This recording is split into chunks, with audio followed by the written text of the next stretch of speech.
Welcome back to Headlines Now. Tears for onion exporters, it seems. An onion exporter's property was raided in Dindigul district in Tamil Nadu.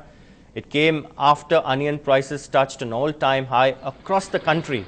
Now, recently, even in the diamond capital of Surat, there was a theft of, in fact, garlic bags there. So clearly what's happening to our country here. I mean, the price rise seems no sign of abating. And in some national news, Telecom Minister Kapil Sibal has trained his guns at the opposition and the CAG for its findings. While appealing to the opposition parties to allow Parliament to function, he also rebutted the CAG report that puts the figure of the 2G spectrum scam at a whopping 1.76 lakh crore rupees. The figure of 1,76,000 crores, with the greatest respect to the CAG, is so utterly erroneous. If you subtract the value of 1.8 there also, that figure of 1,02,000 crores comes to 72,000 crores.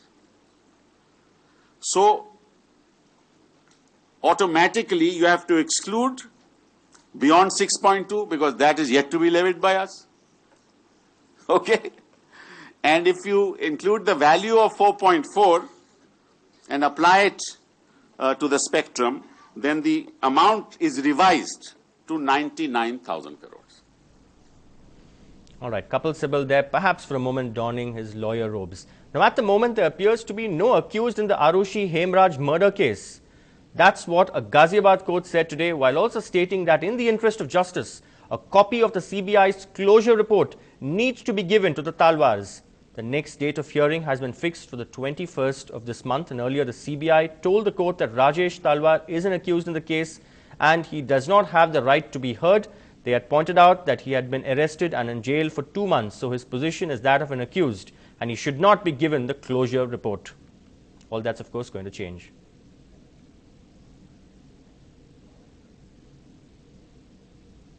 Right, time to get you the business news now.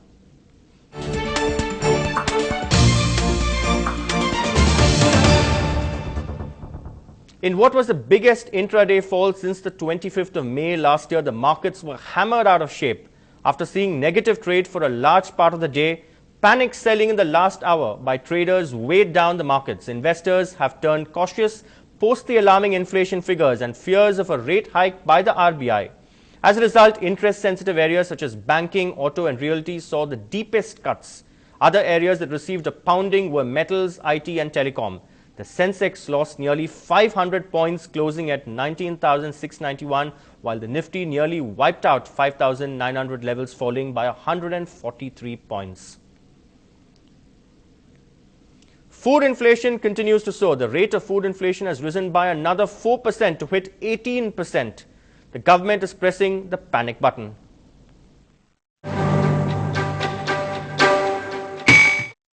Food inflation is up by almost 4%, a phenomenal hike in just 1 week, crossing 18%.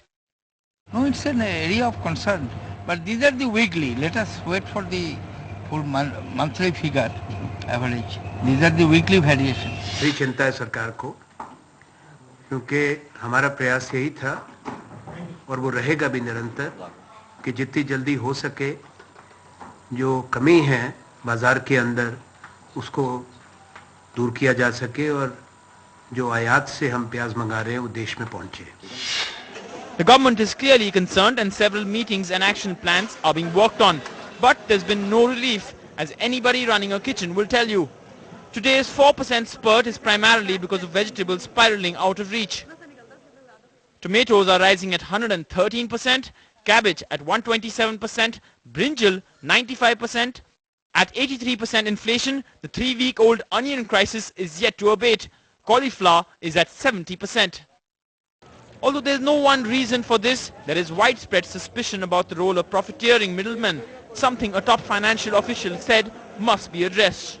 You take away lessons that there are things to be done which we've learned from this. We have to improve our marketing. We have to make sure that retail trade is not cartelized, that when there is a huge gap, there will be able to be others who will come in and lower the gap between farm gate and consumer price. And it's not just vegetables, other commodities, milk, eggs, sugarcane, even raw cotton are rising sharply. And as the PM's chief economic advisor warned, food inflation could push up prices overall. An NDTV Bureau report. All right, if you're not lucky enough to be there at that tennis stadium watching the big tennis matches there and just watching this bulletin, not to worry. News coming in from the Chennai Open. The match between Leander Paes, Mahesh Bhupathi and Philip Marks and Ken Skupski is underway. The first set comprehensively won by the Indian Express 6-4. And the second set has reached a tiebreaker, and the current score as we speak is 5-6. Which I'm sure the crowd must be all excited about. All right, back to our Road Safety Week special report. As the week comes to a close, Ndtv-Hindu looks at the inordinate delay in compensation reaching victims of road accidents. Where does the fault lie? In the system, or do we blame it on the accident rate? Peer Mohammed reports. Bad enough an accident leaves you bedridden for months, but waiting for years on end with no compensation in sight is adding insult to injury. எனக்கு வந்து 2003ல accident ஆயிடுச்சு sir. 7 மாதம் hospital sir. 2004ல் வந்து accident claim case வந்து file பண்ணேன் sir. அதுக்கப்புறம் இது வரைக்கும் எனக்கு 8 வருஷம் ஆகுது சார். இது வரைக்கும் எனக்கு எந்த நிவாரணமும் கிடைக்கல சார். கடன் வாங்கி ரொம்ப கஷ்டமாக இருக்குது sir. 5 years. That's how long those injured in road accidents have to wait. Ditto with the families of those killed in road accidents. But it often takes longer than that.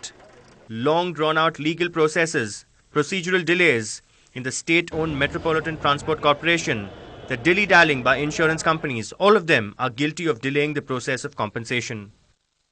In this computerized world that we live in, it may be amazing to many that only 1,000 cases are settled in 1 year. That means less than 1/5 of road accident claims filed in courts are settled. MTC வந்து பார்த்தீங்கன்னா அவங்க வந்து 3 years 4 yearsல முடிஞ்சா அதுக்கு மேலே பொதுவாக 50,000க்கு மேலே போனாலும் 1 லட்சம் மேலே போனாலும் அவங்க அப்பீல் போயிடுறாங்க. அந்த அப்பீல் முடிகிறதுக்கு ஒரு 4 to 5 years. இப்போ நீங்கள் MTC டிரான்ஸ்போர்ட் கார்பரேஷன் பார்த்தீங்கன்னா அவங்கக்கிட்ட வந்து பணம் வாங்குறதுக்கு நம்மளுக்கு 7 முதல் 8 வருஷம் ஆயிடுது. MTC, which doles out 12 crore rupees every year as compensation, also penalizes drivers involved in accidents.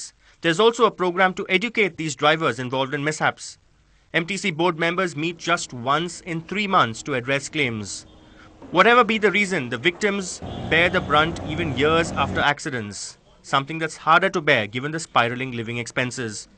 In Chennai with Peer Mohammed, Sanjay Pinto, NDTV-Hindu. All right, compensation, that's hardly any consolation there. Well, moving on, his father, Vinay Chitti Babu, is a legendary Carnatic musician. But his son, Sundar C. Babu, found instant fame with the Kurta song. A debut like what is hard to follow, but the director did not disappoint in his next movies. After a brief sabbatical, he is back with a few new releases like Vijay Kant's Virudagiri and also the upcoming Tunga Nagaram. Lalit Jude catches up with him.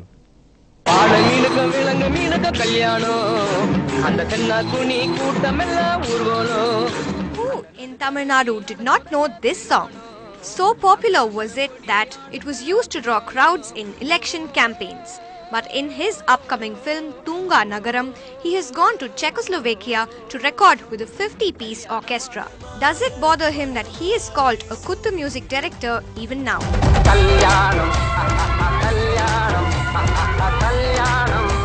I'm very happy that people at least think of you with a different identity. It's not about item song or a romantic song or something. But each of my song, every song of mine has been played an important role in the success of the film.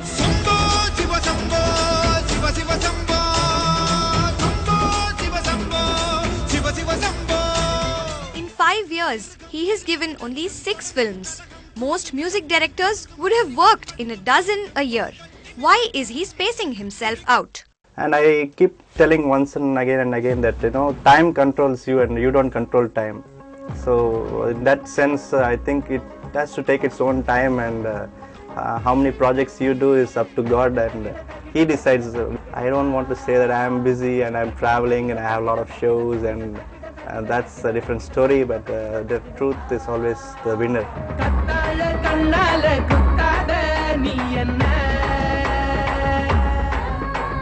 Whether it is a Kuttu number or a song with Western classical overtones, Tamil cinema fans will be happy to dance to their tunes. In Chennai with Lalit Jude, Divya Kumar for NDTV-Hindu.